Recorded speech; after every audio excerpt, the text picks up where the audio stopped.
وعليكم السلام ورحمة الله وبركاته.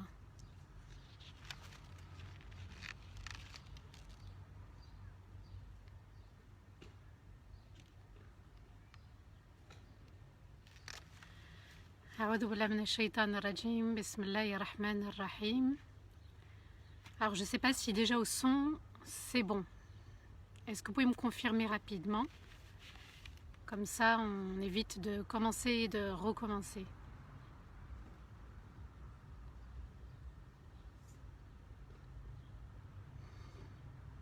C'est gentil, merci pour vos messages. Wa alaykoum salam wa rahmatullah.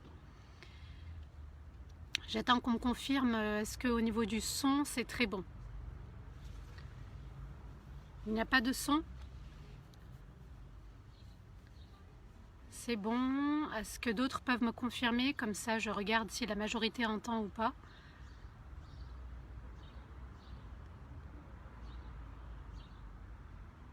Oui, c'est bon? C'est bon? Très bien? D'accord, très bien. Allez, je commence. أعوذ بالله من الشيطان الرجيم. بسم الله الرحمن الرحيم. اللهم صل وسلم على سيدنا محمد في الأولين وصل وسلم على سيدنا محمد في الآخرين وصل وسلم على سيدنا محمد في الملأ الأعلى إلى يوم الدين. رب اشرح لي صدري ويسر لي أمري واحلل عقدة من لساني يفقه قولي. ربنا لا تؤاخذنا إن نسينا واخطأنا ربنا ولا تحمل علينا إصرا كما حملته على الذين من قبلنا ربنا ولا تحملنا ما لا طاقة لنا به واعف عنا واغفر لنا وارحمنا أنت مولانا فانصرنا على القوم الكافرين. آمين اللهم آمين يا رب العالمين. Qu'Allah Azza wa Jal fasse que ces moments durs, ces moments de rencontre, ces moments où on partage la connaissance d'Allah Azza wa Jal tous ensemble, ces moments où on réalise aussi la fraternité, c'est quelque chose de très très important, de rester soudés, de rester ensemble, parce que Allah Azza wa Jal nous a expliqué dans ce Coran que la force était le tous ensemble. Le rappel profite à tout le monde, les petits et les grands, le savant et l'ignorant. Le son, j'espère que ceux qui ont un problème de son se déconnectent et se reconnectent tout simplement. Parce que la majorité écoute. Donc, alhamdulillahi rabbil alamin, qu'Allah Azza wa Jal fasse durer ces moments de dhikr, ces moments de rappel, ces moments où on part à la connaissance d'Allah. Et puis ces moments où on recherche l'apaisement, que celui qui est éprouvé par de la tristesse ou par une souffrance ou par une maladie ou par une baisse des revenus ou par les enfants ou par le conjoint ou par les parents, eh bien, subhanallah, ce sont des moments où on savoure, on allège le cœur, on allège l'âme et on réalise la sérénité. Le Coran, souvenez-vous dans Surat Taha, Allah Azza wa Jal nous a dit Ma anzalna alayka al-Qur'an litashqa. Nous ne t'avons pas révélé ce Coran pour que tu sois triste. Donc, le fait de méditer le Coran, le fait de partager tous ces enseignements, ces valeurs, ces moments, eh bien, ça nous permet de réaliser la foi, de l'enraciner. Je ne dis pas qu'on n'a pas la foi, mais je dis il faut l'enraciner tous les jours, il faut l'ancrer tous les jours. Et ça, c'est très très important. Et puis, je donnerai toujours l'image de cet olivier, un olivier enraciné.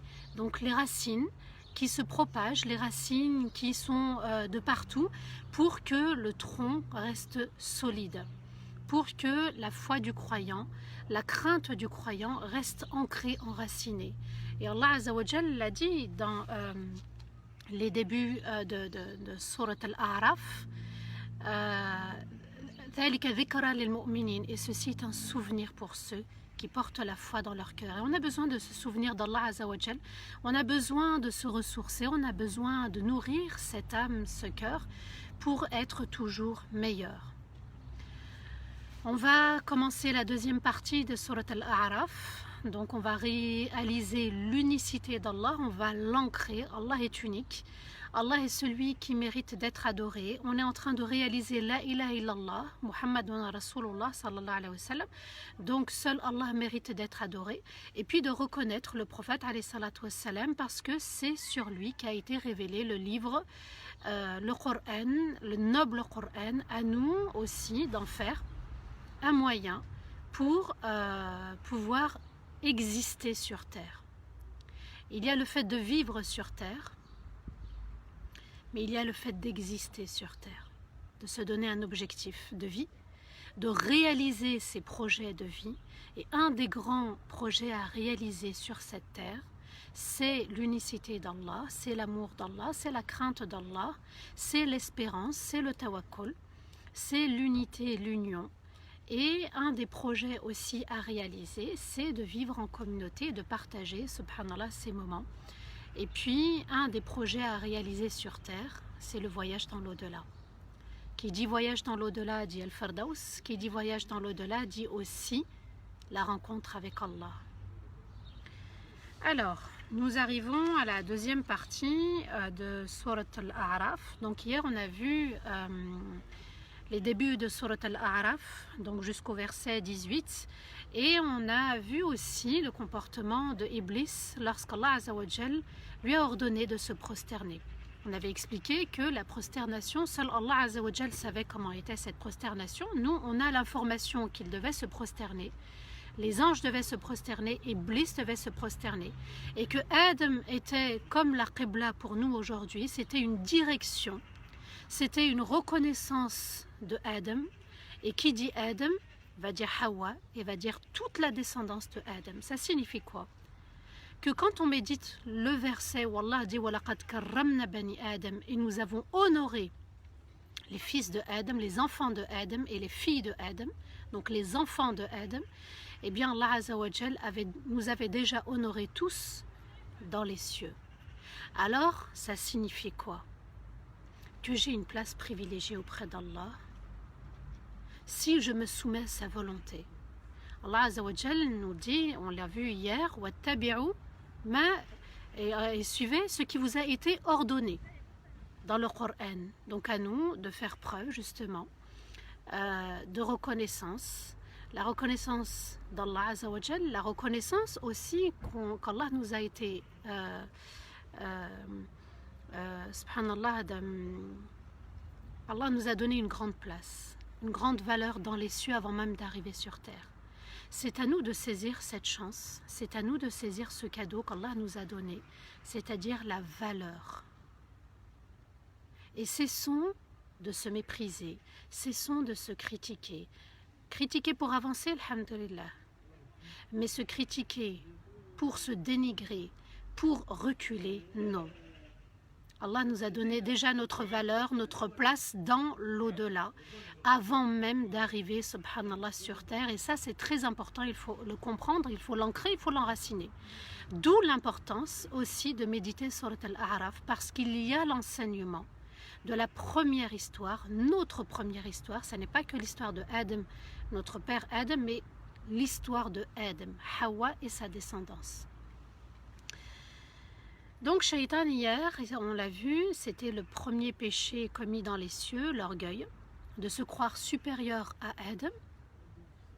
Et puis le fait de désobéir et d'avoir commis ce grand péché, la désobéissance, l'orgueil. L'orgueil pourquoi? Parce qu'il était jaloux, et quand on est jaloux, on se compare aux autres. Donc ça, c'est une erreur à ne pas commettre dans la vie, le fait de se comparer aux autres pour se sentir supérieur aux autres.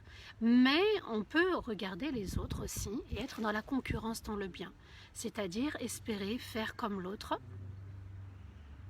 espérer donner comme les autres, voire plus, mais dans le bien, dans ce qui pousse à l'obéissance d'Allah Azza wa Jal. Aujourd'hui, on va voir comment Allah va s'adresser à Adam, alayhi salatu wassalam. Et dans les versets 19 à 23, Allah nous dit وَيَا آدَمُ اسْكُنْ أَنْتَ وَزَوْجُكَ الْجَنَّةَ فَكُلَا مِنْ حَيْثُ شِئْتُمَا وَلَا تَقْرَبَا هَذِهِ الشَّجَرَةَ فَتَكُونَا مِنَ الظَّالِمِينَ فوسوس لهما الشيطان ليبدي لهما ما وري عنهما من سوآتهما وقال ما نهاكما عن هذه الشجرة إلا أن تكونا ملكين أو تكونا من الخالدين وقاسمهما إني لكما لمن الناصحين فدلاهما بغرور فلما ذاقا الشجرة بدت لهما سوآتهما وطفقا يخصفان عليهما من ورق الجنة وناداهما ربهما ألم أنهكما عن تلكما الشجرة وأقل لكما إن الشيطان لكما عدو مبين قالا ربنا ظلمنا أنفسنا وإن لم تغفر لنا وترحمنا لنكونن من الخاسرين. Allah Azza wa Jal donc s'adresse à Adam et Hawa. Et Allah nous dit, et Adam, habite donc, toi et ton épouse, le paradis, et mangez de tout ce que vous voulez. Mais n'approchez pas cet arbre. Vous serez alors tous les deux injustes. Et le diable leur a insufflé plusieurs fois des mauvaises pensées aux deux. Pourquoi ? Pour dévoiler ce qui était couvert de leur nudité. Et il a dit, si votre Seigneur vous a interdit cet arbre, c'est pour que vous ne soyez pas deux anges et que vous ne soyez pas éternels. Et il a juré aux deux, je suis vraiment pour vous deux un conseiller. Et il les a trompés tous les deux. Et lorsqu'ils ont goûté tous les deux à l'arbre, leur nudité aux deux est apparue à l'autre. Ils se sont empressés de prendre les feuilles des arbres pour se couvrir avec les feuilles du paradis. Et leur Seigneur les a appelés tous les deux. Je ne vous ai pas interdit cet arbre en vous disant que le diable est pour vous deux un ennemi évident. Et ils ont répondu, tous les deux, Seigneur, nous avons fait du tort à nous-mêmes, et si tu ne nous pardonnes pas, et tu ne nous accordes ton excellente grâce, nous serons alors parmi les perdants. Allah Azza wa Jal demande à Adam de trouver la sérénité dans le paradis. Waskun anta wa zawjuk. As-sakan, as-sukna, as-sakina. Allah Azza wa Jal nous dit ici dans ce verset qu'il a demandé à Adam de trouver la paix dans la demeure du paradis. Uskun. On pourrait le traduire, c'est vrai, par habite toi et ton épouse, mais on enlève le sens du mot uskun. C'est-à-dire, en fait, trouve la sérénité. Et c'est un des objectifs de la relation conjugale. Que quand on se marie, et quand on s'installe ensemble, c'est de faire de notre demeure un havre de paix, un havre de quiétude, une maison où règne la sérénité. Uskun anta wa zawjuka al-jannah. Et il ne faut pas oublier que Adam et Hawa sont nos parents. Ce sont nos premiers parents. Si vous êtes orphelin, si vous avez perdu vos parents, n'oubliez jamais que les premiers parents sont Adam et Hawa. Alors tout le monde a eu des parents. Même si on ne connaît pas nos parents, même si on les a perdus, eh bien Allah nous dit que nos parents premiers sont Adam et Hawa.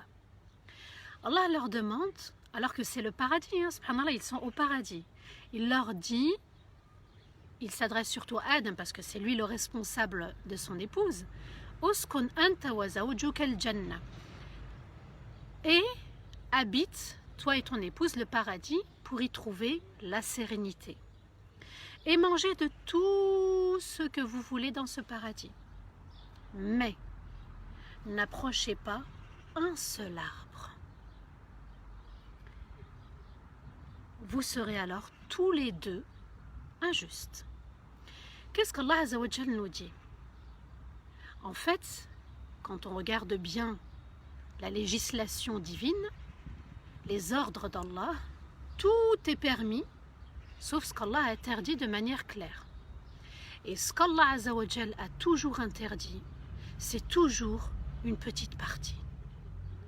Toutes les boissons sont permises, sauf les boissons alcoolisées. Toutes les nourritures sont permises, sauf ce qui est interdit clairement par la législation musulmane. Vous voyez, subhanallah, Allah Azza wa Jal, ce qui s'est passé dans les cieux, on le voit sur terre aussi. Et mangez de tout ce que vous voulez. Allah leur a donné le choix dans le paradis. Et il nous dit qu'il n'y avait qu'un seul arbre qui était interdit. Et puis, Iblis va jouer là-dessus. Ça signifie quoi? Que ce qui est interdit est tentant. Que ce qui est interdit, eh bien, Iblis va tout faire pour qu'on s'en approche. Vous serez alors tous les deux injustes. Si vous mangez, tous les deux vous serez injustes. Alors, il y avait une limite à ne pas franchir. Les savants expliquent, subhanallah, que la première personne qui a mangé, et Allah est plus savant, bien sûr, que c'était Hawa.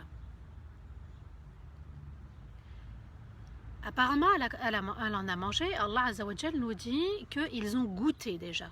Ils n'ont pas mangé et ils ne se sont pas rassasiés, ils ont goûté. Allah Azzawajal nous dit qu'ils ont goûté, et puis on ne sait pas qui a goûté en premier, mais les savants apparemment disent que ça serait Hawa qui a mangé.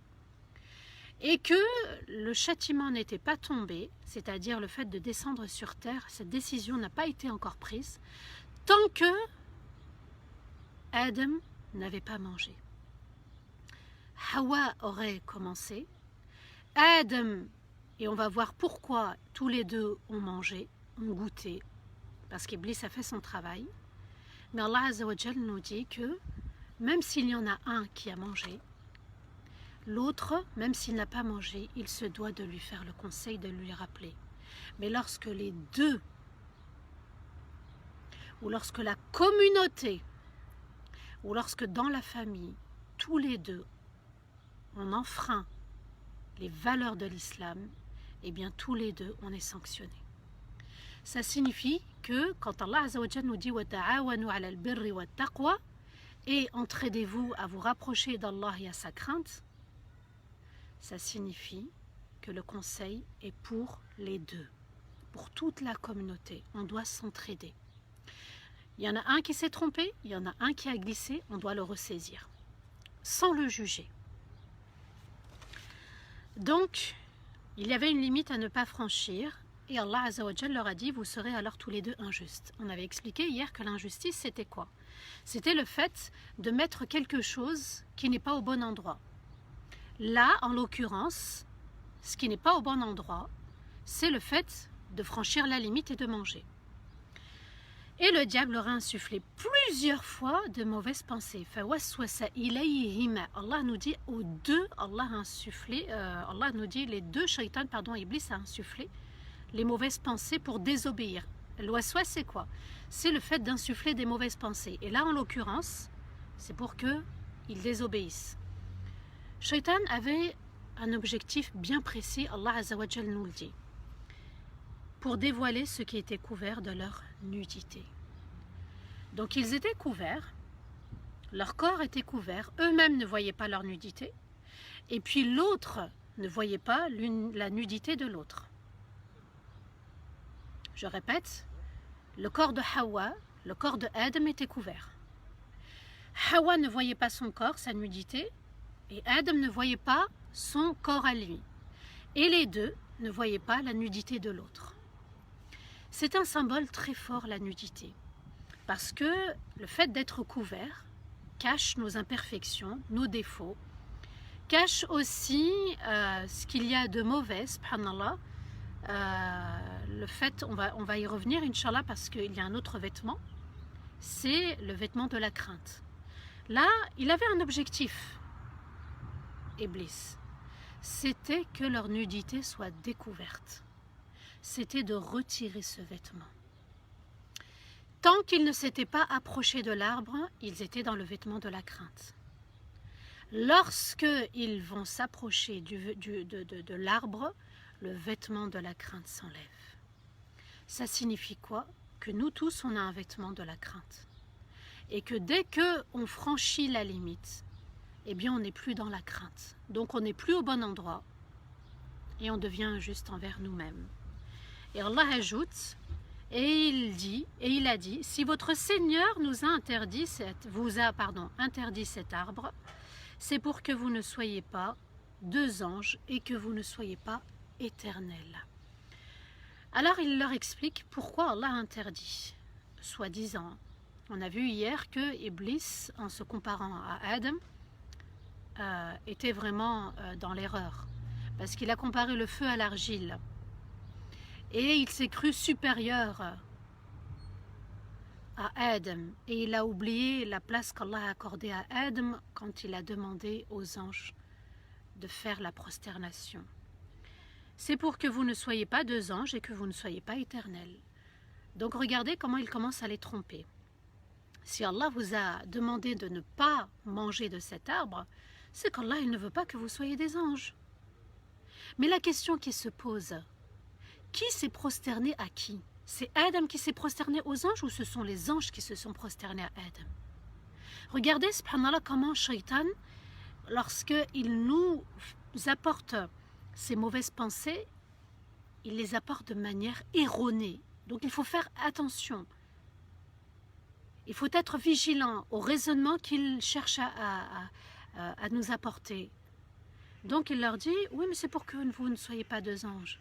Mais subhanallah, ce sont les anges qui se sont prosternés à Adam. Donc Adam a une grande place par rapport aux anges, même si ce sont des créatures de lumière et qui n'adorent qu'Allah. Allah a honoré Adam et il inverse la vapeur, il inverse la tendance. C'est-à-dire il réduit Adam à un ange, alors que subhanallah, les anges ont honoré Adam en obéissant à Allah et en se prosternant. Et aussi pour que vous ne soyez pas éternels. Comment il a eu cette information? Iblis, donc, il part sur des hypothèses. Shaitan induit en erreur sans preuve. Donc, il faut réellement se poser la question, est-ce qu'Allah a craint à un moment donné que Adam et Hawa mangent de l'arbre? Est-ce qu'Allah était dans la crainte? Allah savait très bien que Adam allait manger, que Hawa aussi allait manger, et que Iblis allait tourner autour. Comme si Allah Azzawajal ne voulait pas que Adam qu'il venait d'honorer ne soit pas un ange et ne soit pas éternel. Allahu Akbar. Vous voyez, subhanallah, qu'il faut vraiment déjouer les ruses du diable. Et tout ceci, subhanallah, est-ce qu'Allah avait cette crainte et tout ceci grâce à la désobéissance? Donc il est important de bien comprendre le message qu'Allah nous donne. Le verset 2 de Sourate Al-A'raf, ceci est un rappel, un souvenir pour les véritables croyants. Ce qu'on est en train de développer, ce qu'on est en train de méditer, c'est un souvenir. Le souvenir de l'existence de Adam et Hawa. Le souvenir aussi que Iblis a corrompu par la pensée, et c'est la pensée qu'il faut réformer. Si on arrive à réformer les pensées de chacun, les pensées des autres, on a gagné. Parce que Shaitan, c'est quoi sa mission? Le waswas, c'est son arme. Mais c'est de déformer les pensées. Et quand on déforme la pensée, on a un faux jugement, on a une fausse croyance, et on ne reste pas sur le droit chemin. Vous voyez, subhanallah, hier, qu'est-ce qu'il disait, Iblis? Je m'interposerai à eux sur le droit chemin. Vous voyez, quand on est en voiture et qu'on a le GPS, qu'est-ce qui fait qu'on sort de la route alors que c'est la bonne route? La mauvaise information, on a mal compris. Et pourtant, le GPS indiquait bien l'itinéraire. Mais on a mal compris l'information. Et bien avec Iblis et Shaitan, c'est la même chose. Il nous apporte une information qui est erronée. Et du coup, sans s'en rendre compte, parfois, on dévie, on sort de l'itinéraire de la route. La route est tracée par Allah, l'itinéraire est donné. Il y a un point A et un point B. Il va y avoir des radars sur la route. Il y a des limites à ne pas franchir. Et Shaitan veut te dire, non mais le radar il ne marche pas. Non mais le radar c'est les autres qui l'ont signalé. Toi tu peux rouler à 160 au lieu de 130. Vous voyez, c'est ce qui se passe en fait dans la vie. Il veut qu'à chaque radar, eh bien, il y ait une sanction. Et Allah ajoute dans le verset 21, et il a juré aux deux. Et ça a été son arme dans les cieux.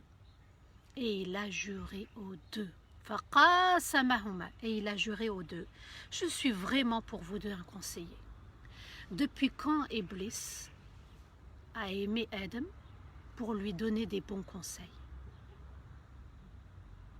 Allah Azza wa Jal est en train de nous éduquer. Depuis quand Iblis donne des bons conseils? Iblis a tout fait pour que Adam et Hawa désobéissent. Et ils ont désobéi sans s'en rendre compte. Ça n'était pas volontaire. Et c'était un petit péché et pas un grand péché. Par contre, Iblis était dans le grand péché, l'orgueil. Vous voyez, subhanallah, qu'Allah Azza wa Jal leur avait dit, je ne vous ai pas dit qu'il était un ennemi évident. Et qui dit ennemi, dit tromperie. Qui dit ennemi, dit guerre. Qui dit ennemi, dit stratagème. Qui dit ennemi, dit ruse. Qui dit ennemi, dit mensonge. Et le mensonge par lequel il est arrivé à sa fin, c'est de jurer par Allah. Et il a juré par Allah aux deux. Al-Qasm, c'est le fait de jurer par Allah. Je suis vraiment pour vous deux un conseiller. Allahu Akbar. La ruse, la tromperie, la tricherie, la duperie, il les a vraiment dupés. Et il les a trompés, Allah nous dit dans le verset 22, et il les a trompés tous les deux. Tous les deux. Et lorsqu'ils ont goûté, tous les deux, à l'arbre, leur nudité aux deux est apparue à l'autre. Donc, ça revient à ce qu'on disait, subhanallah, le cœur, qui est le roi, et le corps, qui sont les soldats. Tous les membres du corps sont les soldats. Et on avait expliqué aussi qu'une des passions illicites, c'était le ventre. Et il va passer par la porte du ventre pour les faire sortir du chemin. La nourriture peut corrompre. La nourriture peut corrompre. Regardez, mashallah, regardez autour de nous, subhanallah, que le commerce, le fait de gagner de l'argent, le fait de vouloir vendre, acheter, au niveau de la nourriture, c'est un gros business. Le business Ramadan, le business dans l'année, c'est quelque chose, la nourriture. C'est vraiment un gros budget. À nous d'être vigilants, d'être prudents à la ruse du diable.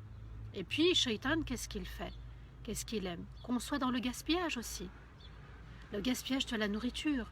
Et aujourd'hui, on gaspille, subhanallah. Regardez aussi comment les hypermarchés, les supermarchés jettent la nourriture dans les bennes à ordures. Le gaspillage, tout simplement. On ne veut pas que ça aille chez les pauvres. On empêche ceux qui viennent chercher dans les bennes à ordures de prendre la nourriture en mettant de la javel. Le gaspillage, tout simplement. Et ça, c'est une des ruses du diable. Par la nourriture, parce que la nourriture, ça signifie l'avenir le lendemain. Et du coup, subhanallah, on est là dans l'excès. L'excès dans les fêtes, l'excès dans les salles de mariage, l'excès dans nos placards, l'excès dans nos frigos, l'excès dans Ramadan. C'est la nourriture. Soyons vigilants là-dessus. Et cessons d'être dans la peur, dans la crainte de la pauvreté. C'est Allah qui fait descendre son rizq. Et il les a trompés tous les deux. Et lorsqu'ils ont goûté tous les deux à l'arbre, Allah nous dit, je fais exprès d'insister, c'est tous les deux, la responsabilité incombait à tous les deux, eh bien leur nudité est apparue à tous les deux à l'autre. C'est-à-dire que la nudité de Hawa est tombée, la nudité de Adam est tombée, et Adam a vu Hawa et Hawa a vu Adam dans sa nudité. Et ils se sont empressés de prendre les feuilles des arbres pour couvrir leur nudité. Ils avaient tellement honte et ils étaient tellement gênés vis-à-vis d'Allah qu'ils ont pris les feuilles du paradis pour cacher toute leur nudité. Ça signifie quoi? Qu'en fait, quand on franchit la limite, on se découvre. Ça signifie quoi? Qu'on peut découvrir, dévoiler, c'est le sens que je voulais utiliser, dévoiler notre intérieur. Adam ne voyait pas Hawa dans la nudité, Hawa ne voyait pas Adam. Et quand on transgresse dans la parole, quand on transgresse au niveau de la main, au niveau de notre comportement, quand on franchit la limite d'Allah, on se découvre, on se dévoile. Quand Allah nous dit « Wala tajassasu » et ne vous espionnez pas, si je suis dans l'espionnage, dans la fouille, eh bien je commets un péché, parce que j'ai désobéi. Et donc là je me découvre, je me dévoile, puisque l'autre va s'en apercevoir aussi. Et ce qui va se passer, ça va générer des tensions. Vous voyez, subhanallah, que quand on se découvre, quand on désobéit, on se découvre, on se dévoile, et ça crée des tensions. Et leur Seigneur les a appelés tous les deux. Et Allah Azza wa Jal va leur parler à tous les deux. Je ne vous ai pas interdit cet arbre. En vous disant que le diable est pour vous deux un ennemi évident, regardez subhanallah la bienveillance d'Allah, la rahma d'Allah. Allah leur parle. Je ne vous ai pas dit. Regardez, on sent la rahma, subhanallah. Et puis le fait de parler aux autres avec cette rahma, je ne t'ai pas dit, sans le jugement. Est-ce qu'on ressent le jugement là-dedans? C'est vraiment, je vous avais conseillé. Je vous avais prévenu dans le sens où que vous ne soyez pas touchés, pour que vous ne soyez pas touchés par un mal. Je ne vous ai pas dit que Shaitan était pour vous deux un ennemi évident. Et regardez, subhanallah, la rahma d'Allah va inciter Adam et Hawa à faire preuve d'humilité. Et Allah nous dit, ils ont répondu, tous les deux, Seigneur, nous avons fait du tort à nous-mêmes, et si tu ne nous pardonnes pas et tu nous accordes ton excellente grâce, nous serions alors parmi les perdants. Vous voyez, subhanallah, la rahma appelle la rahma. Ils ont eu de la rahma pour eux-mêmes, de la rahma l'un pour l'autre, et les deux ont reconnu leur tort. C'est un couple, hein? C'est un couple. Et là, je lance vraiment un appel très fort à chaque époux et à chaque épouse. Cessons de porter la faute sur l'autre. Il faut tous les deux, quand il y a une situation délicate, quand il y a un conflit, quand il y a une épreuve dans la relation de couple, dans la relation maritale, entre époux et épouse, de rejeter le tort sur l'autre. Je t'avais pas dit, mais dans le je t'avais pas dit, c'est pas le je ne vous ai pas dit. Vous voyez, l'intonation, elle est différente. Avoir de la rahma, tu vois, voilà, parler avec rahma, douceur. L'erreur est humaine. Nos parents, Adam et Hawa, se sont trompés. Mais quand on se trompe, la noblesse, c'est de se corriger. La noblesse, c'est de reconnaître. La noblesse, c'est de se repentir. Allah a dit, Seigneur, nous avons fait du tort à nous-mêmes. Et c'est vrai, on se fait du tort à nous-mêmes tous les jours. Tous les jours, parfois, on n'est pas au bon endroit. On est injuste envers nous-mêmes, injuste envers Allah, injuste envers l'autre.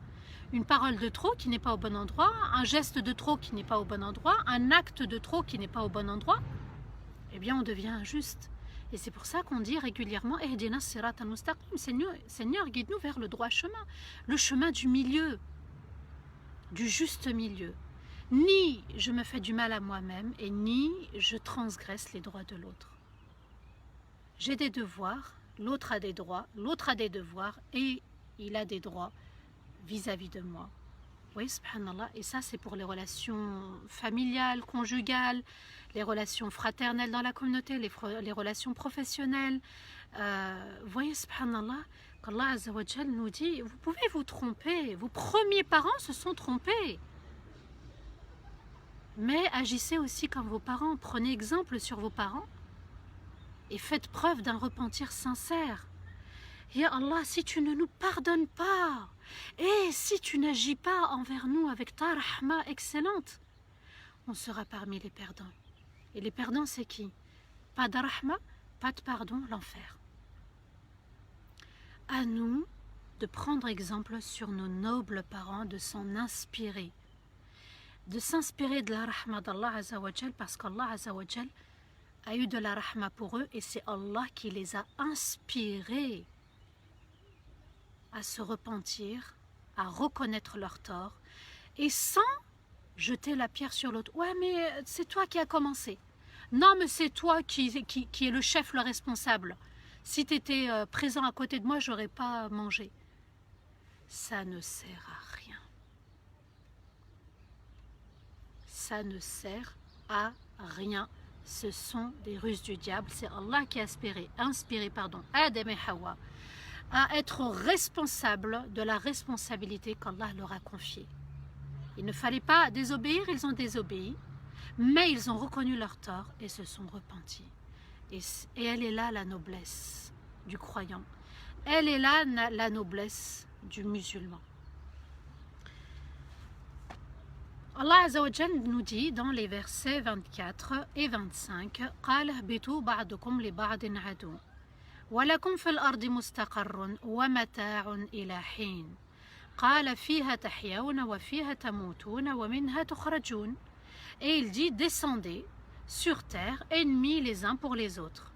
Et vous avez sur terre un lieu de résidence et de jouissance de vos biens jusqu'à une date précise. Et Allah ajoute, il dit, sur terre vous vivrez et sur terre vous mourrez et de la terre vous sortirez. Qu'est-ce qu'Allah Azza wa Jal veut nous dire? Le péché a été commis, le repentir est arrivé, Allah l'a accepté. Mais il y a eu une épreuve dans les cieux et Allah Azza wa Jal nous dit qu'il va y avoir encore une épreuve sur terre. Puisque les enfants de Adam vont subir le même test, la même épreuve, l'obéissance à Allah. Descendez, donc Adam et Hawa, votre descendance également, puisque dans les cieux on est apparu, Allah Azza wa Jal a créé chaque âme dans les cieux et il lui a parlé. Toutes les âmes qui ont existé dans cet univers, les âmes humaines, eh bien Allah leur a dit Alastu bi rabbikum, ne suis-je pas votre Seigneur? Et on a tous répondu Bala, certes ya Allah, tu es notre Seigneur. On a reconnu Allah avant même d'arriver sur terre. Donc descendez sur terre ennemis les uns pour les autres, entre êtres humains, peuple, nation, communauté, famille, conjoint, tout le monde, et puis aussi Iblis qui va être notre ennemi sur terre. Et vous avez sur terre un lieu de résidence et de jouissance. Allah nous dit, voilà votre demeure principale maintenant, c'est sur terre. Et sur terre, vous allez avoir aussi des biens, jusqu'à une date précise, jusqu'à la mort, jusqu'au souffle dans la trompe avec Israfil. Allahu a'lam quelle est cette date précise. Mais Allah Azza wa Jal nous dit, voilà, maintenant vous allez habiter sur terre et puis vous allez avoir des biens à votre disposition. Et il dit, sur terre vous vivrez et sur terre vous mourrez et de la terre vous sortirez.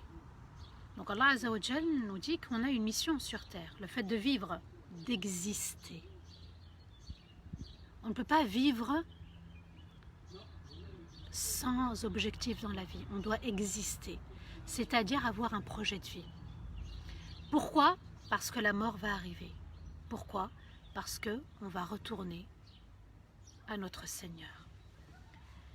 Donc ce qui a touché comme mal en premier l'être humain dans l'histoire de Adam et Hawa, c'est la nudité. C'est le fait que Iblis avait son objectif bien précis de dévoiler la nudité de Adam et Hawa.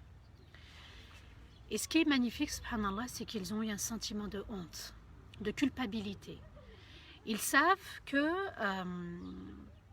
lorsqu'ils ont été découverts, eh bien, ils ont compris qu'ils ont désobéi. À nous aussi de garder ce sentiment de honte quand on tombe dans l'erreur, dans le péché.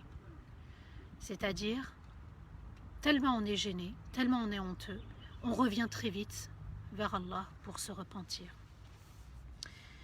Allah nous a aussi raconté comment il a créé Adam, il l'a dessiné. On l'a vu hier, mashallah, et puis comment il a fait prosterner ses anges pour Adam alayhi salatu wassalam. Et comment Allah l'a fait habiter dans son paradis et lui a permis de manger de tout sauf un arbre, lui et Hawa. Et comment aussi Shaitan allait être un ennemi évident. Donc Allah Azza wa Jal nous dit que aussi il y avait un premier grand péché et Adam était au courant, l'orgueil. Et l'orgueil, subhanallah, c'est aussi quelque chose dont il faut s'en méfier. De se croire supérieur aux autres, au niveau matériel, au niveau spirituel, au niveau professionnel, dans les familles. Vous voyez, subhanallah, ce qui va générer de l'animosité, c'est le fait de se croire supérieur aux autres. Et ça vient de la jalousie, parce qu'on n'accepte pas qu'Allah a accordé quelque chose à l'autre et pas à moi. Donc, ça revient au 6e pilier de la foi, d'accepter le bon destin et le destin amer. Allah Azza wa Jal nous dit que le bon destin, on l'accepte facilement, mais aussi il faut accepter le destin douloureux, même s'il est difficile à accepter. Allah a testé Iblis, Allah a testé Adam et Hawa. Iblis a été un ennemi évident dans les cieux, au paradis. Il venait de désobéir à Allah et il a voulu se venger contre Adam. Il avait une mission bien précise, c'était qu'il se découvre physiquement. Il y a aussi un arbre qui est interdit sur terre, l'arbre des interdits. Il y avait un arbre interdit dans les cieux, mais c'est aussi pour nous un symbole sur terre, c'est-à-dire ne pas désobéir à Allah, transgresser là où Allah nous a interdit de se rapprocher.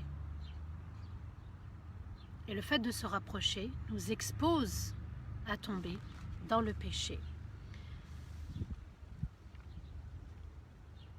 Allah Azza wa Jal maintenant va s'adresser à l'humanité. Et je vous ai dit, subhanallah, dans Surat Al-A'raf, c'est la seule sourate où Allah va s'adresser 4 fois à l'humanité entière. Yibna Adam, cher enfant de Adam. C'est pas fils qu'il faut traduire, c'est enfant. Parce que quand on dit fils, peut-être qu'on rejette la fille. Là, c'est les enfants de Adam. Nous sommes les enfants de nos parents, Adam et Hawa. Dans les versets 26 et 27, Allah nous dit Yabna Adam, قد أنزلنا عليكم لباسا يواري سوآتكم وريشا ولباس التقوى ذلك خير وذلك من آيات الله لعلهم يتذكرون يا ابن آدم لا يفتننكم الشيطان كما أخرج أبويكم من الجنة ينزع عنهما لباسهما ليريهما سوآتهما إنه يراكم هو وقبيله من حيث لا ترونهم إنا جعلنا الشياطين أولياء للذين لا يؤمنون. Allah nous dit, cher enfant de Adam, nous avons fait descendre un vêtement. Donc là, Allah il s'adresse, écoutez bien, à tous les êtres humains. Nous avons fait descendre un vêtement pour vous permettre de couvrir votre nudité et tout ce qui vous permet d'embellir votre quotidien. Et le vêtement de la crainte est bien meilleur. Voici des signes parmi les signes d'Allah pour qu'ils s'en souviennent. Chers enfants de Adam, que le diable ne vous trompe pas, comme il a fait sortir vos parents du paradis pour enlever leurs vêtements et leur faire voir leur nudité. Certes, il vous voit, lui et sa tribu, de là où vous ne les voyez pas. Nous avons fait des diables des alliés pour ceux qui ne croient pas. Ça, c'est le verset du premier message à toute l'humanité. Qu'est-ce qu'Allah a dit à toute l'humanité?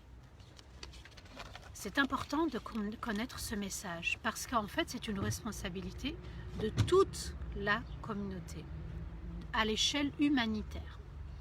Allah nous dit, chers enfants de Adam, nous avons fait descendre pour vous un vêtement pour vous permettre de couvrir votre nudité. Et subhanallah, c'est une loi universelle que de se couvrir. Vous allez à l'extérieur, vous voyez les gens couverts, vous êtes à l'intérieur, les gens sont couverts.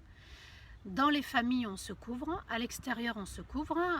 Dans l'entreprise, on se couvre. Où qu'on aille, on se couvre. Et ceci, non pas que dans la communauté musulmane, mais de partout. De partout, à l'échelle nationale, internationale, mondiale. Et ça incombe l'être humain. On n'a pas vu des animaux se couvrir, ni des insectes, ni des oiseaux, ni des poissons. L'être humain, Allah nous dit, doit se couvrir. Il doit couvrir sa nudité, il doit couvrir son corps. Il ne doit pas rester nu. Et Allah ajoute, et tout ce qui vous permet d'embellir votre quotidien. Les meubles, la voiture, la décoration, l'argent, tout ce qui va embellir notre vie. Et le vêtement de la crainte est bien meilleur. Allah nous dit, voici des signes parmi les signes d'Allah pour qu'ils s'en souviennent. La crainte d'Allah, elle est en privé et en public. Et tant que l'humanité est dans le vêtement qui couvre le corps, eh bien on est aussi dans le respect de l'autre, le respect de la valeur universelle d'Allah, le fait de se couvrir.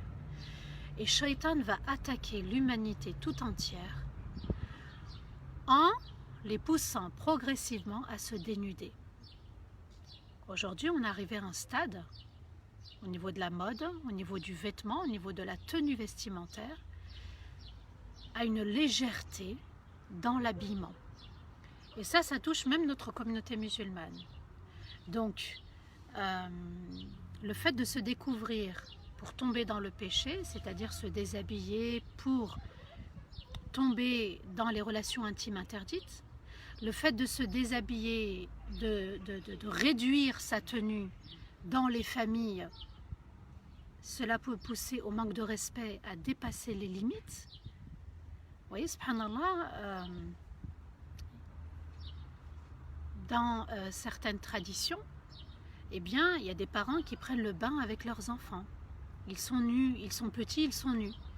Il y a des parents qui ne respectent pas la nudité de l'enfant et leur nudité, et du coup, on peut tomber dans l'inceste. On peut tomber aussi dans des limites qu'on transgresse sans s'en rendre compte. Dans la société, le fait de se découvrir peut pousser aussi à l'infidélité vis-à-vis d'Allah. Pourquoi Allah Azza wa Jal nous dit baissez une partie de votre regard? Le regard interdit. Pourquoi? Parce qu'on a vu une certaine forme de l'autre, une certaine nudité. Et puis il y a le regard qui dénude les autres. Un regard insistant, persistant à tel point que l'autre se sent dénudé. Donc vous voyez, subhanallah, que le vêtement est comme une sorte de bouclier. Pour moi, c'est une armure et un bouclier pour que l'autre ne me fasse pas du mal. Et on est dans une société qui se respecte. Comparons les époques du Moyen-Âge, les anciennes traditions, les anciennes époques, et puis l'époque d'aujourd'hui. Regardez, subhanallah, comment on s'habille dans nos mariages, comment on s'habille dans notre quotidien, comment on s'habille. Subhanallah, il y avait un vêtement qu'on n'avait pas l'habitude de porter. Et aujourd'hui, c'est accepté dans les familles. Ça signifie aussi qu'on s'approche tout doucement de la désobéissance. On banalise des interdits. Allah nous dit que le vêtement c'est sacré, que Shaitan va attaquer par là. Et Shaitan a attaqué aussi la communauté. Pourquoi? Parce que au niveau du vêtement, le prophète alayhi salatu wassalam a parlé de al-kasiyat al-ariyat, celles qui sont habillées mais dénudées. Ça signifie quoi? Ça signifie que leur vêtement est tellement proche du corps qu'on voit presque tout le corps. Et puis vous avez des hommes aussi qui se rapprochent du vêtement de la femme et des vêtements de la femme qui se rapprochent du vêtement de l'homme. On a dénaturé le vêtement et on n'a pas été au bon endroit. La mode aujourd'hui veut quoi? De manière générale, que l'homme s'habille comme la femme. Donc, on lui enlève sa nature masculine. L'homme qui se féminise et la femme qui se masculinise. Et puis, la femme musulmane, c'est aussi un moyen d'attaque Regardez comment on est attaqué au niveau du hijab. C'est un vêtement. C'est un tissu, c'est un vêtement. Comme ce vêtement, comme le reste de mes vêtements. C'est un vêtement. Il faut l'accepter comme tel. Il y a des ordres d'Allah. Comme j'ai accepté la prière en tant qu'obligation, j'accepte aussi le voile en tant qu'obligation. Et vous avez, subhanallah, des attaques. Oui, mais les versets ne sont pas clairs, etc. Oui, mais c'est vrai que même dans le Coran, il n'y a pas 4 unités, 3 unités de prière, 2 unités. C'est la sunna qui est venue expliquer le Coran. Et Allah nous a dit de suivre le prophète, alayhi salatu wassalam. Il est important de faire très attention au niveau du vêtement, aux ruses du diable. C'est par là qu'il attaque toutes les sociétés. Regardez les tenues vestimentaires estivales, les tenues vestimentaires toute l'année.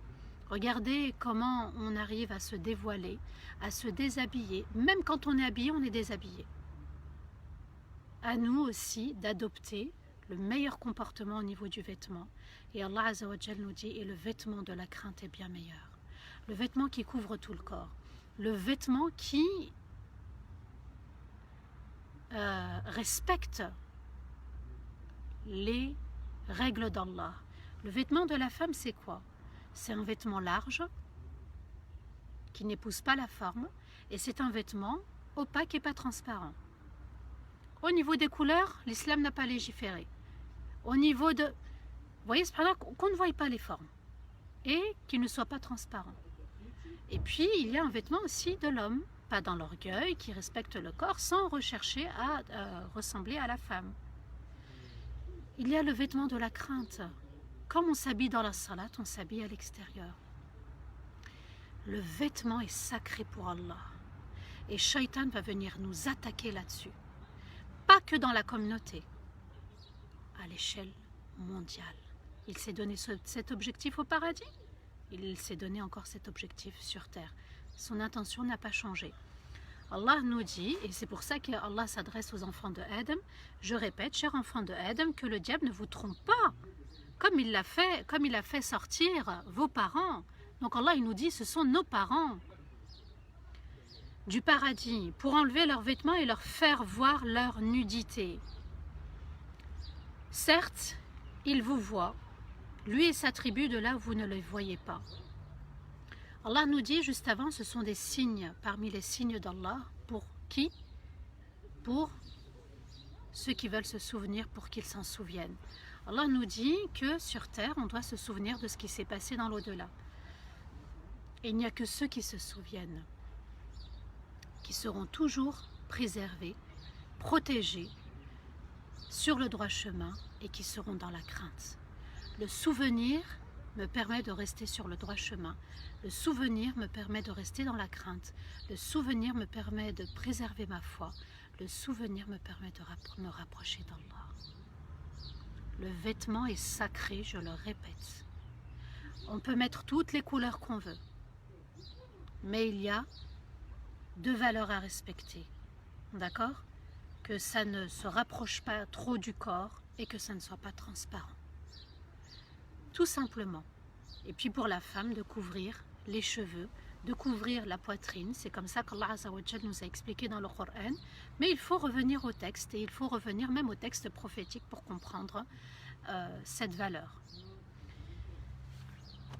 Vous voyez, quand on me posait les questions, est-ce qu'on peut lire le Coran sans le voile? Et que je vous disais, subhanallah, mettre le voile est meilleur.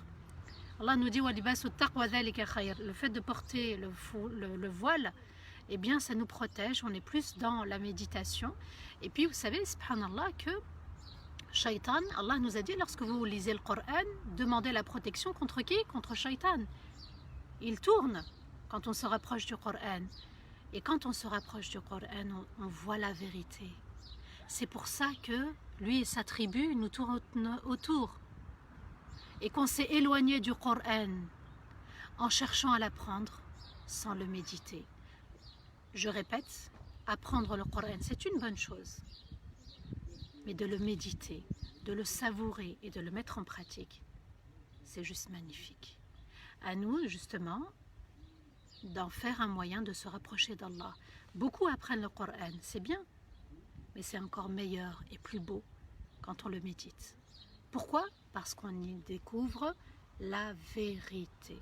Et regardez comme on a découvert, et on savoure et on enracine la vérité dans notre cœur.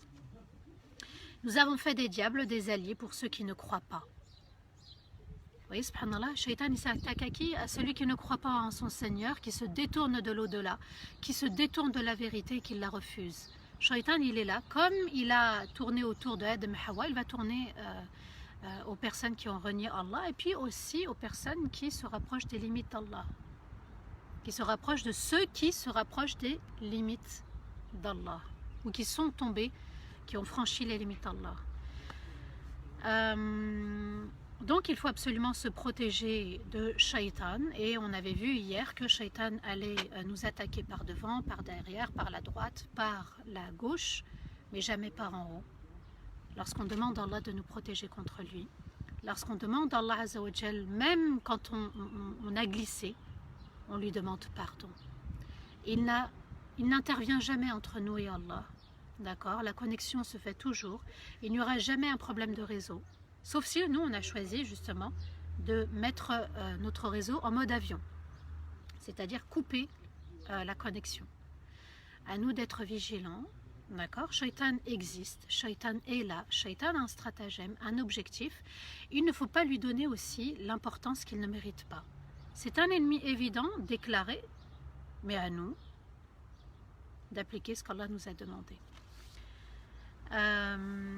Donc, se protéger du diable et le combattre aussi par le vêtement de la crainte, de rester dans la crainte d'Allah, d'enraciner la crainte, et puis de se dire, subhanallah, que tant que je suis dans l'obéissance d'Allah, tant que je suis conscient que Shaitan est là, il ne pourra pas m'attaquer, on s'en protège. Pourquoi on récite les trois sourates protectrices le matin? Les 3 sourates protectrices, subhanallah, le soir, il y avait un témoignage hier qui disait, moi je les récite après chaque salat, je crois la sœur elle disait, tous les jours, et ça me fait du bien. Et puis on demande la protection d'Allah Azza wa Jal contre ceux qui nous veulent du mal. La crainte est une armure, l'obéissance à Allah est une armure, l'invocation aussi est une armure, à nous de nous armer contre Shaitan et ses alliés qui veulent nous détourner. Dans les versets 28 et 29 et 30, Allah nous dit وَإِذَا فَعَلُوا فَاحِشَةً قَالُوا وَجَدْنَا عَلَيْهَا آبَاءَنَا وَاللَّهُ أَمَرَنَا بِهَا قُلْ إِنَّ اللَّهَ لَا يَأْمُرُ بِالْفَحْشَاءِ أَتَقُولُونَ عَلَى اللَّهِ مَا لَا تَعْلَمُونَ قُلْ أَمَرَ رَبِّي بِالْقِسْطِ وَأَقِيمُوا وُجُوهَكُمْ عِنْدَ كُلِّ مَسْجِدٍ وَادْعُوهُ مُخْلِصِينَ لَهُ الدِّينَ كما بدأكم تعودون فريقا هدى وفريقا حق عليهم الضلالة إنهم اتخذوا الشياطين أولياء من دون الله ويحسبون أنهم مهتدون. Allah nous dit, lorsqu'ils commettent un grand péché, ils disent, nous avons trouvé qui? Nous avons trouvé nos pères le faire, et c'est Allah qui nous a ordonné de le faire. Dit Allah n'ordonne jamais de commettre de grands péchés, même ni de petits péchés. Vous osez dire des choses sur Allah sans avoir la connaissance. Dit mon Seigneur a ordonné le juste milieu, la justice. Et tournez votre visage vers Allah à chacune de vos prosternations. Et invoquez-le en étant sincère dans votre obéissance et dans vos actes d'adoration. Comme il vous a créé, vous retournerez auprès de lui. Un parti est guidé et un autre parti mérite l'égarement, car ils ont pris les diables comme alliés en dehors d'Allah, tout en pensant être sur le droit chemin. Allah Azza wa Jal nous explique que ceux qui se sont égarés, qu'est-ce qu'ils se sont dit? Regardez subhanallah comment Shaitan waswas et ils tombent dans l'égarement, dans le péché. Et lorsqu'ils commettent un grand péché ou un petit péché, ils le justifient par quoi? Nos pères eux aussi commettaient ce péché. Donc ils trouvent une excuse, mais sans preuve. La preuve, elle émane d'Allah. quand on apporte une preuve, il faut apporter la preuve d'Allah, parce que cet univers a été créé par Allah et c'est lui qui nous a demandé de l'adorer. Et quand on l'adore avec preuve. La preuve aujourd'hui, c'est le Coran qui nous dit qu'il faut l'adorer. Et Allah Azza wa Jal nous dit, et ils diront, nous avons trouvé nos pères le faire. Oui, mais pourquoi imiter? Et ça, c'est aussi un moyen que Shaitan utilise pour égarer les personnes. C'est d'imiter ceux qui nous ont précédés. C'est d'imiter ceux qui vivent autour de nous. Oui, mais tout le monde s'habille comme ça. Tout le monde s'habille comme ça. Allah Azza wa Jal dit tout le monde s'habille comme ça. Mais nos pères, et notre père et notre mère Adam et Hawa, qu'est-ce qui s'est passé?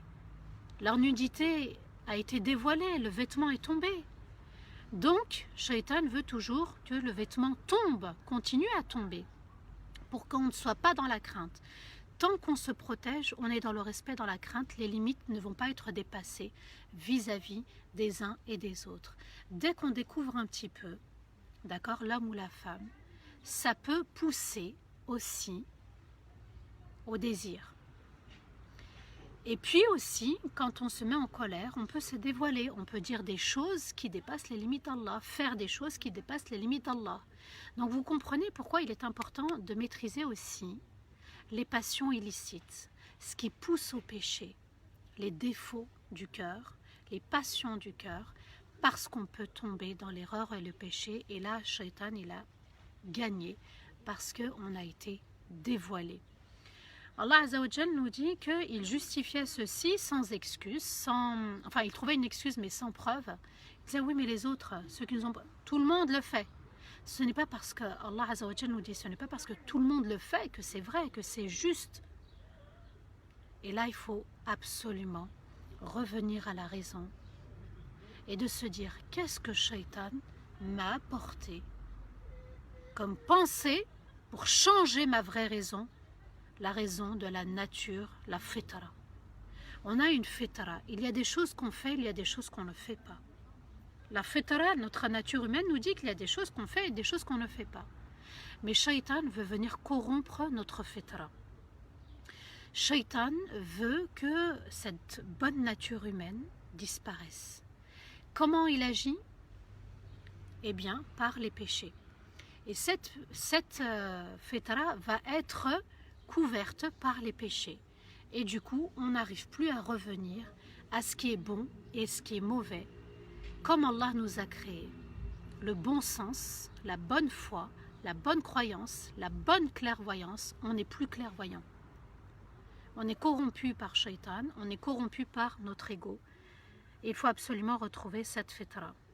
Donc, et il dit, c'est Allah qui nous a ordonné de le faire. Regarder Shaitan jusqu'où il est allé pour corrompre la pensée. Et je vous assure, subhanallah, dans les sociétés, dans les familles, il faut absolument corriger les pensées. Quand on changera les pensées, on pourra changer notre comportement.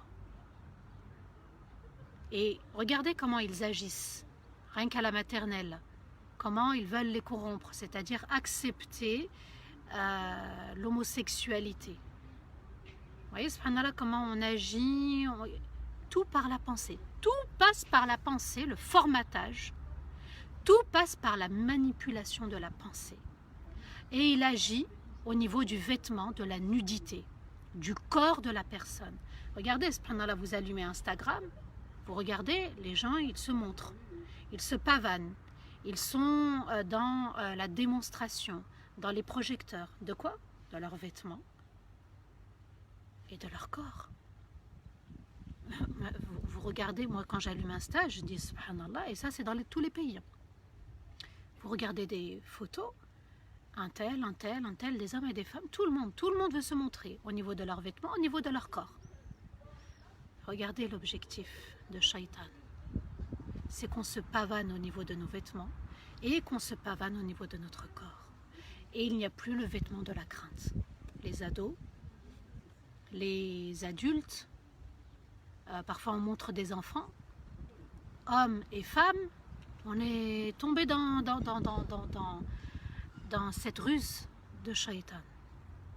À nous de prendre conscience. Regardez les selfies, Regardez les photos, les vidéos, tout le monde veut se montrer et puis on déforme notre corps par des chirurgies esthétiques. On veut grossir les lèvres, on veut grossir la poitrine, on veut grossir pas mal de choses, ou réduire ou enlever, tout ça pour montrer. Eh bien, Shaitan, il a réussi sa mission pour beaucoup. À nous de garder le vêtement de la crainte. La crainte, c'est quoi? C'est d'être là où Allah nous a demandé d'être, subhanallah. Et Allah nous dit Allah, Ya Rasulallah, sallallahu alayhi wa sallam, Allah ne leur donne jamais de commettre. Allah nous a interdit les péchés, toute forme qu'elle soit. Quand avons-nous eu la connaissance qu'Allah a permis les péchés? Regardez comment Shaitan a rusé au niveau de la pensée. Et la pensée de beaucoup. Regardez les cités qui nous ont précédés, c'est la majorité. Et puis vous avez une classe sociale, les notables, l'élite, eux aussi, qui ont un problème au niveau de la tenue vestimentaire, qui aiment le paraître, qui aiment les jouissances. Et c'est de là qu'émanent aussi les grands couturiers, puisqu'ils vont changer, c'est eux qui changent. Et subhanallah, le vêtement va venir inciter les autres à changer, à suivre. On devient des followers, comme ce peuple qui était follower. Et Allah Azza wa Jal dit, vous osez dire des choses sur Allah dont vous n'avez aucune connaissance, donc sans preuve. Dit, mon Seigneur a ordonné le juste milieu, la justice. Et tournez votre visage vers Allah à chacune de vos prosternations et invoquez-le en étant sincère dans votre obéissance et dans vos actes d'adoration. Comme il vous a créé, vous allez retourner. Allah nous parle maintenant, il revient, il nous parle du péché du petit péché de Adam et Hawa, du repentir, comment Iblis a rusé, quel était son objectif. Et Allah Azza wa Jal nous dit, quand vous êtes dans vos actes d'adoration, soyez toujours sincères, parce que Shaitan va vous attaquer au niveau de la sincérité. Seigneur, accorde-nous la sincérité dans les paroles et dans les actes. Qu'on œuvre pour toi, ya Allah. Et ça, c'est très important. Allah Azza wa Jal nous dit quoi? Mon Seigneur a ordonné le juste milieu, la justice. Et tournez votre visage vers Allah à chacune de vos prosternations. Quand vous allez vous prosterner, on se prosterne uniquement pour Allah. On ne se prosterne ni à telle star. Se prosterner, c'est s'incliner, c'est pencher vers. Ni à tel groupe, ni à telle croyance, ni à telle communauté, ni à telle nation. On est dans le juste milieu. Tant qu'on est dans le juste milieu, c'est-à-dire dans le respect des valeurs, des lois universelles d'Allah, on sera toujours sauvegardé, toujours préservé, toujours protégé. Et tournez votre visage vers Allah à chacune de vos prosternations et invoquez-le, adorez-le de manière sincère. Quand je m'habille, c'est de manière sincère, c'est pour plaire à Allah. Quand je porte le voile, c'est de manière sincère pour Allah. Quand je porte le qamis, c'est de manière sincère pour Allah. Quand je me prosterne, quand j'invoque, quand je lis le Coran, quand je donne sadaqa, quand je fais mon rappel, c'est pour Allah Azza wa Jal. Et il est important de respecter les valeurs universelles d'Allah Azza wa Jal. Et dans votre obéissance et dans vos actes d'adoration, attention, il est important de comprendre une notion, c'est que l'acte peut être bon, mais s'il n'y a pas la sincérité pour Allah, eh bien Allah annule la prière, annule la sadaqa, annule l'invocation, annule le combat, annule la récitation du Coran et tout autre acte d'adoration. Et Allah Azza wa Jal ajoute, comme il vous a créé, vous retournerez vers lui. Comme il vous a créé la première fois, vous allez retourner au début. Il y a un début, il y a une fin. Mais la fin, c'est vers le début, vers le paradis ou vers l'enfer selon nos actes d'adoration. Un parti, Allah nous dit dans le verset 30, est guidé. Il est guidé par l'aide d'Allah, par la grâce d'Allah. C'est Allah qui guide. À nous de faire l'effort de demander la guidance d'Allah. À nous de faire l'effort d'être sur le droit chemin. Quand Allah nous ordonne, on accepte, on respecte, on se soumet. Quand Allah interdit, on accepte, on respecte, on se soumet. Allah Azza wa Jal nous dit, et un parti mérite l'égarement, car ils ont choisi les diables comme alliés, en dehors d'Allah, tout en pensant être sur le droit chemin. Allah Azza wa Jal nous dit qu'il y a une catégorie de personnes, de groupes qui est guidée par Allah. Pourquoi? Parce qu'eux-mêmes ont choisi de se tourner vers Allah. Et il y a un autre groupe, c'est qui s'en occupe? C'est Shaitan. Et ils sont les alliés du diable et les diables sont leurs alliés. L'allié du diable, le diable comme étant allié, c'est tous ceux qui aspirent avec une bonne intention de commettre le péché, de se détourner d'Allah Azza wa Jal. Il est important d'être vigilant. Tout ce qui est interdit par Allah, Shaitan va tourner autour. Il fait un tawaf et il va nous tourner autour pour qu'on puisse tomber dans son piège. Donc le fait de prendre conscience que Shaitan fait le tawaf, à nous de mettre un périmètre de sécurité, de ne pas s'approcher. Et puis Shaitan est là pour nous détourner. Shaitan est là pour nous donner un grand coup de pied. Shaitan est là pour qu'on désobéisse. Pourquoi? Parce qu'il est jaloux de nous. Il est jaloux de ceux qui obéissent à Allah. Il est jaloux de Adam. Il a été jaloux de Adam, mais il est jaloux aussi des enfants de Adam qui ont choisi la croyance, qui ont choisi la crainte, qui ont choisi le droit chemin, qui ont choisi le tawakkul, qui ont choisi la confiance en Allah, qui ont choisi l'obéissance, qui ont choisi les invocations, qui ont choisi l'amour d'Allah, la crainte, le repentir. Shaitan, ça ne lui plaît pas. Allah Azza wa Jal nous dit qu'il y a les alliés du diable et les diables alliés aux êtres humains qui sont dans le péché. À nous de choisir le droit chemin, de faire partie de ceux qui obéissent et non pas de ceux qui désobéissent. Parce que Shaitan, il attend la petite faille et de cette faille, il va essayer d'agrandir la faille et que ça devienne une grande brèche pour qu'on puisse apprécier même les grands péchés. Le début de notre vie, c'est la foi. Comme on a eu un début dans l'au-delà, quand Allah nous a demandé « Alastu bi rabbikum » ne suis-je pas votre Seigneur? Donc le début a commencé par la foi. Adam a commencé aussi par la foi. Allah Azza wa Jal lui a demandé de ne pas désobéir. C'est vrai qu'il a désobéi, mais il aimait Allah, il croyait en son Seigneur. Donc le début c'est la foi, c'est l'obéissance, la soumission à Allah. Et Allah a créé l'homme et lui a laissé le choix. Le début, c'était la foi, et le fait de venir sur terre, c'est le choix. Le choix entre l'obéissance, le choix entre la désobéissance. Le choix entre se rapprocher d'Allah, le choix entre se détourner d'Allah. Il y a un choix. Allah nous a dit « فَمَنْ شَاءَ فَلْيُؤْمِنْ وَمَنْ شَاءَ فَلْيَكْفُرْ » Celui qui veut croire, qu'il croit, et celui qui veut se détourner d'Allah, qu'il se détourne. Mais on a un choix, vous allez me dire. Mais pourquoi? Allah Azza wa Jal, Allah est dans son univers. Allah a créé son univers. Cet univers lui appartient, il est le roi. Il est le maître, il est le seigneur. On doit se soumettre au roi qui nous a créés. On n'est pas arrivé par nous-mêmes, on ne s'est pas créé nous-mêmes. Allah nous a créés. Et le Créateur, subhanallah, c'est le seul nom que vous allez trouver dans toutes les religions. Ils reconnaissent le Créateur. Alors si tu reconnais le Créateur, reconnais aussi la créature soumise à Allah. Reconnais aussi l'humilité. Reconnais aussi l'obéissance. Reconnais aussi l'amour et la crainte pour Allah Azza wa Jal. À nous d'être vigilants. À nous de comprendre aussi qu'on est une créature.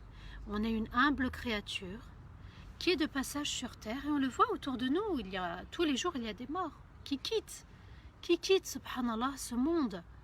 Allah Azza wa Jal nous a dit, vous vivrez, vous mourrez, vous retournerez.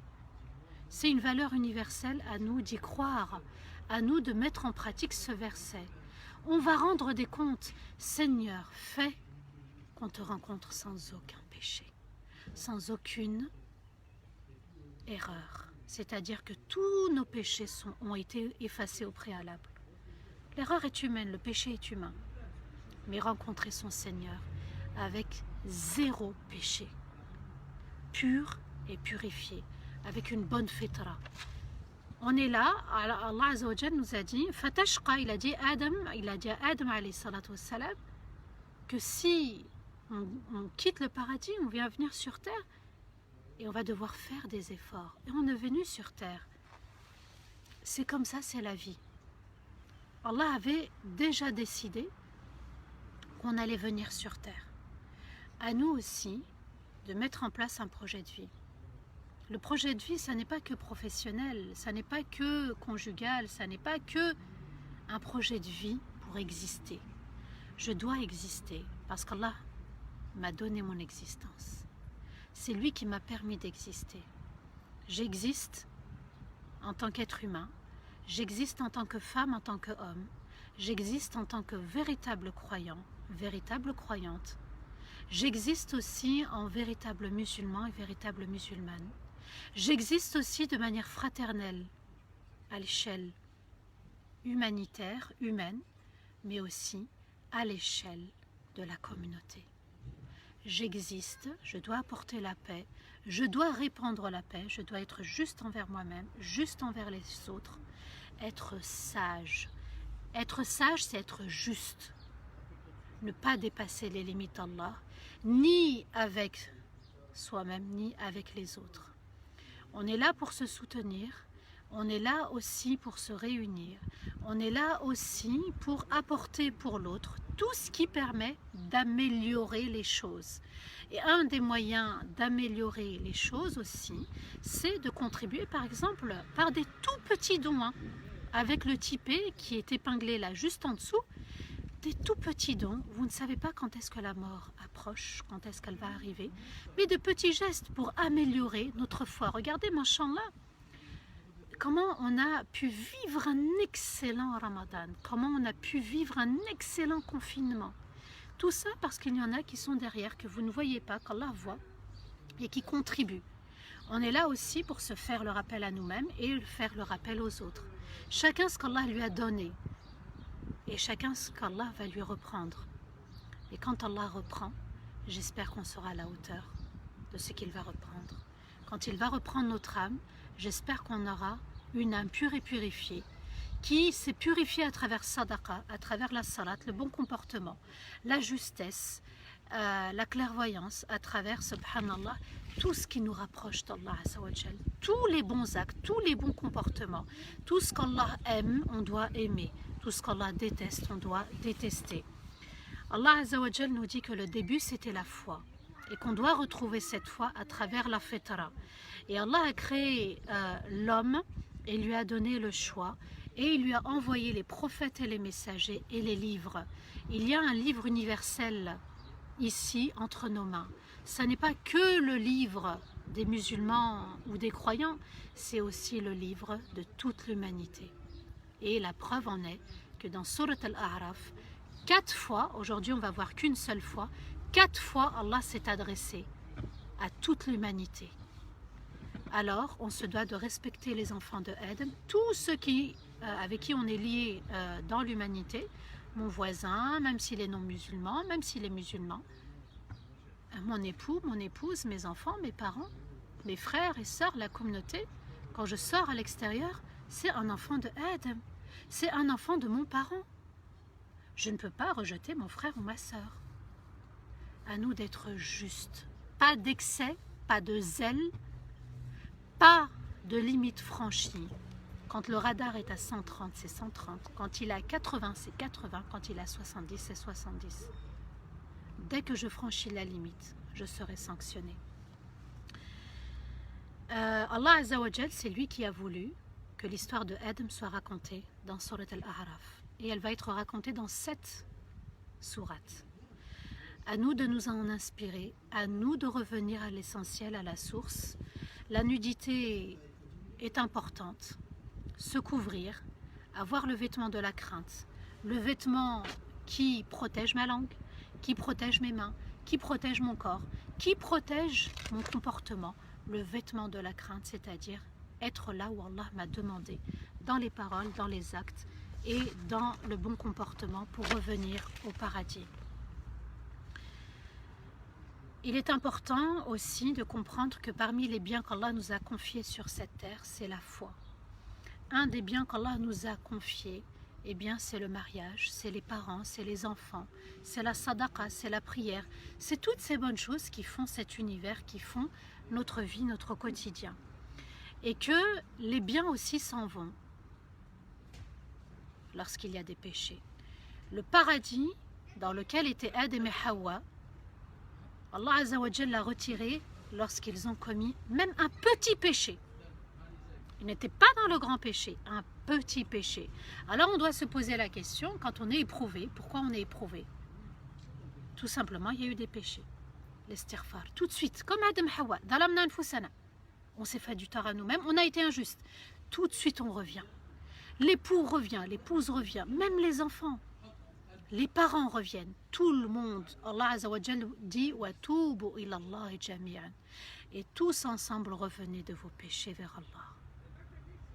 À nous de comprendre ce message, à nous de le méditer, à nous de l'enraciner. Et le seul moyen pour réussir dans la vie, c'est le repentir. Et le seul moyen d'échouer dans la vie, c'est l'orgueil. C'est de se croire supérieur à Allah, de se croire supérieur aux autres et de gâcher notre vie sur terre. Allah Azza wa Jal a inspiré Adam et Hawa au repentir et c'est lui qui nous inspire sur terre au repentir. Le cadeau qu'Allah nous a offert pendant les 10 dernières nuits de Ramadan, c'était le repentir. Seigneur, tu es celui qui pardonne entièrement et avec excellence. Et tu aimes pardonner entièrement et avec excellence. Alors pardonne-nous entièrement et avec excellence. Gardons cette dua même les 11 mois de l'année pour qu'Allah nous pardonne entièrement et que cette âme et que ce cœur soient purs et purifiés. Allah Azza wa Jal, je répète, dans le verset 2 de Surat Al-A'raf, il nous dit et voici un souvenir pour les véritables croyants. L'histoire de Adam, l'histoire d'Iblis et l'histoire aussi de l'univers entier. Et on va découvrir, Inch'Allah, bi'idhnillah, d'autres histoires. Qu'Allah vous récompense infiniment, qu'Allah fasse que cette communauté soit toujours dans le repentir, toujours dans les invocations sincères, les actes d'invocation sincères, une fraternité sincère, pas de rivalité, mais de la concurrence, pour exceller. Allah Azza wa Jalla a créé la mort et la vie pour nous tester. Qui parmi nous sera ahsanu amala dans l'action meilleure et sincère pour Allah Azza wa Jalla. Qu'Allah nous pardonne entièrement, qu'Allah nous élève au degré de l'Firdaus al-A'la, qu'Allah nous permette de rencontrer le prophète alayhi salatu wassalam, et qu'Allah nous permette de le rencontrer sans aucun péché, avec des bonnes actions sincères, pour qu'Allah Azza wa Jal soit satisfait entièrement de nous.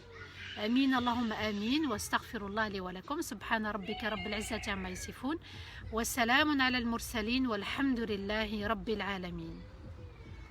Amin, Allahumma amin, ya rabbil alamin. Alors maintenant, face à vos questions, machallah, s'il y a des questions, j'essaye de remonter pour voir s'il y a des questions, machallah. C'est gentil, merci pour vos messages. Alors,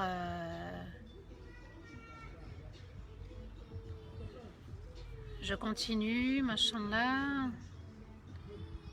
J'essaye de remonter, machallah. Alors, bismillah. Alors, j'essaye. Alors, là, j'ai une question peut-être.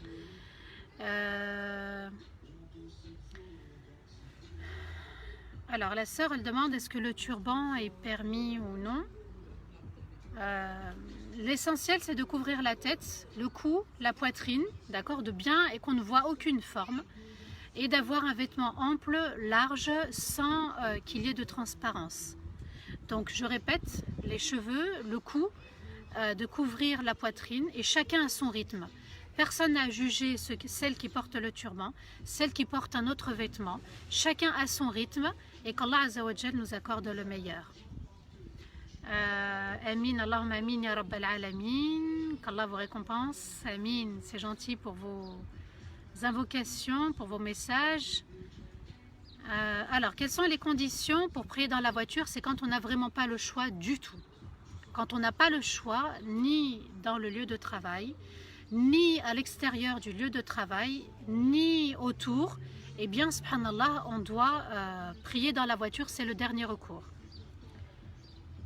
Amin, Allahumma amin, ya Rabbal alamin. Amin, amin. Qu'Allah vous récompense infiniment. Mashallah, mashallah. J'essaye de voir s'il y a d'autres questions. Le pantalon ample est-il autorisé pour la femme? Oui, il est autorisé. Donc bien ample avec une tunique qui descend en dessous du genou et qui soit aussi ample qu'on ne voie pas les formes.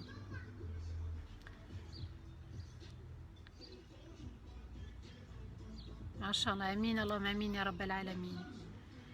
Amin. N'oubliez pas s'il vous plaît le Tipeee pour soutenir la chaîne d'Arifton. Ce sont des tout petits dons, 1 euro, 2 euros, 5 euros. Alors, le vêtement est en dessous de la cheville, bien sûr.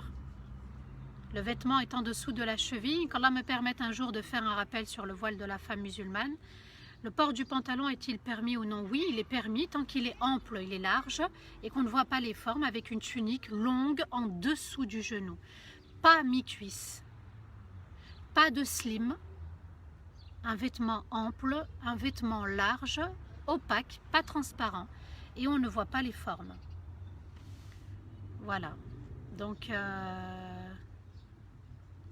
peut-on porter des vêtements amples avec des fleurs? Oui, bismillah. Bismillah, les couleurs, les formes, pardon, les couleurs, les fleurs, pardon, je voulais dire les fleurs, pas les formes. Les couleurs, les fleurs, mashallah. Allah Azza wa Jal a créé l'arc-en-ciel avec plein de fleurs. Non, l'arc-en-ciel avec plein de couleurs, pardon, décidément. Allah Azza wa Jal a créé l'arc-en-ciel, il a créé, subhanallah, plein de couleurs. Le ciel est bleu, le soleil, voilà, est jaune. Il a créé la verdure verte, c'est à nous, voilà, de ne pas être vraiment en décalage total avec les autres et d'attirer le regard. Il y a un joli rose, il y a un joli bleu, il y a le blanc, toutes les couleurs sont permises. Ne pas choquer dans les couleurs. Il y en a peut-être qui vont mettre du rose flashy, du jaune fluo, etc. Ça peut attirer le regard, ça n'est pas bon. En dessous du genou, la tunique, ça passe. Si on met un legging, non. Pas de legging et pas au-dessus du genou, en dessous du genou. C'est ce que les savants ont expliqué. Amin, Allahumma amin. Les maladies du cœur, comment les gérer dans un foyer? Alors, les maladies du cœur, ben, tu sais, déjà on gère nos maladies à nous. On conseille les autres, mais on ne peut pas aussi imposer quoi que ce soit aux autres. Le voile est obligatoire, c'est propre à chacun, c'est un choix, c'est une décision personnelle. Voilà, Inch'Allah, on va s'arrêter là, qu'Allah vous récompense infiniment. On va invoquer Allah Azza wa Jalla, a'udhu billahi minash shaitanir rajim, bismillahir rahmanir rahim. اللهم صل وسلم على سيدنا محمد في الأولين وصل وسلم على سيدنا محمد في الآخرين وصل وسلم على سيدنا محمد في الملأ الأعلى إلى يوم الدين. ربنا لا تؤاخذنا إن نسينا واخطأنا ربنا ولا تحمل علينا إصرا كما حملته على الذين من قبلنا ربنا ولا تحملنا ما لا طاقة لنا به واعف عنا واغفر لنا وارحمنا أنت مولانا فانصرنا على القوم الكافرين. اللهم انك عفو تحب العفو فاعف عنا اللهم انك عفو تحب العفو فاعف عنا اللهم انك عفو تحب العفو فاعف عنا. اللهم إنا نسألك حبك وحب من يحبك وحب العمل الذي يقربنا إلى حبك وحب نبيك محمد صلى الله عليه وسلم وحب أمة نبيك محمد صلى الله عليه وسلم. اللهم ارزقنا الفردوس الأعلى اللهم ارزقنا الفردوس الأعلى اللهم ارزقنا الفردوس الأعلى. اللهم أنت الشافي لا شفاء إلا شفاءك اشفي جميع المرضى من المسلمين.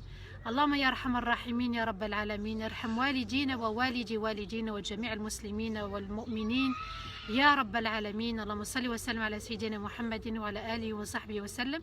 سبحان ربك رب العزة عما يصفون والسلام على المرسلين والحمد لله رب العالمين. آمين اللهم آمين يا رب العالمين.